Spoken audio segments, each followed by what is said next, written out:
السلام عليكم ومرحبا بكم في مطبخ إسراء شاهين. حبيبتي إن شاء الله تكونوا كامل بخير، تكونوا بصحة جيدة يا رب. حبيبتي ما تنسونيش بالجيم، ما تنسونيش بالاشتراك اللي ماشي مشتركة في قناتي دير لي بيان سور اشتراك، وهكذا راح تكبر العائلة نتاعنا. حبيبتي هنايا كنا رحنا للبحر مع بنت خالتي وبنتها، رحنا للبحر حوسنا نحينا ضيقة خاطرنا. كنت تعرفوا الصيف طويل، النهار طويل حبيبتي، في الصيف النهار طويل، النهار صدقوني والله تخدمي شحال من حاجة، خاصة إذا نضنا بكري النهار ما راهوش رايح يخلاص حبيبتي. وهنايا شوفوا لا بلاج، صورت لكم هكذا باش تشوفوا. شوفوا هنا لا بلاج حرها نقي، وراهو كاين شوية الغاشي، ما كاش بزاف الغاشي. وشوفوا لي باراسول راهم فارغين، يعني هذا الوقت اللي تروحوا فيه يعني راح تتمتعوا بهذاك الوقت اللي تروحوا فيه البحر. انا ما نكذبش عليكم اخواتاتي، نحب نروح كي يكون البحر هادي، يكون فارغ ويكون ماشي معمر بزاف. هنايا كنا داخلين حبيباتي، وهنايا من بعد رحت للدار مع بنت خالتي، درنا هذيك القهوه، طيبت انا القهوه، حطيت بنت خالتي راحت للحوايج هذوك تاع البحر، راكو تعرفوا الحوايج تاع البحر.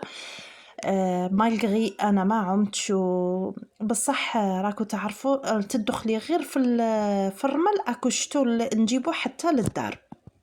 طيبت انا هذا القهوه خيتي، شرينا كاطو من برا وحطينا شربنا.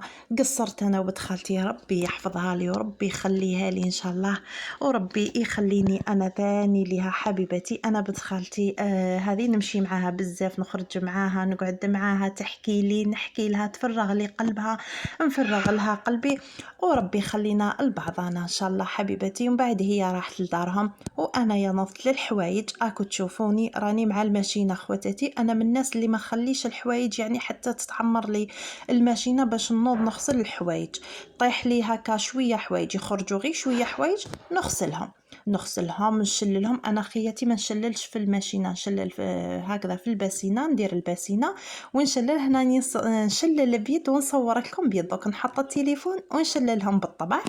المهم حبيبه قلبي، وكل واحد وش يساعدو خياتي.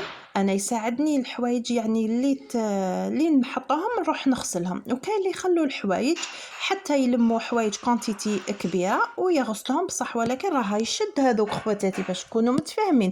هذوك راهم اذا بديتيهم على 8 تكمليهم على 2 تاع العشيه.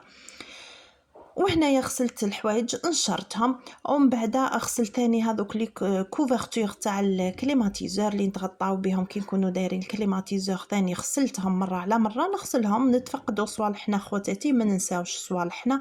هام ليكم غسلتهم وخرجتهم للشميسه برا، تعرفوا السخانه خواتاتي، غير ساعه 2 سوايق ما يضربهم هذيك الشمس وهما نشفوا. ومن بعد حطيت الحشا تاعي، كاتبت خالتي شرات لي دجاجه، ربي يكثر خيرها ان شاء الله وفي ميزان حسناتها اكيد حبيبتي، والله ان شاء الله يطرح لها البركه في مالها.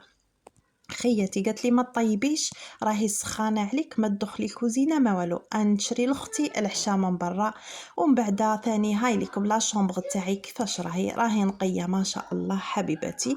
هذا كنت خيطته وحدي خيتي، كنت شاركته معاكم نشفالها قبل العيد الكبير، شاركته معاكم وطويت اكيد حبيبتي. الحوايج هذوك اللي كنت غسلتهم انايا غير يتحطوا لي الحوايج نغسلهم وننشرهم ان شاء الله حبيبتي. يكون عجبكم هذا الفيديو حبيبتي، وهنا شاركتكم هذا الحشيش تاع عجوزتي، ربي يحفظها ويطول في عمرها، والى فيديو قادم ان شاء الله.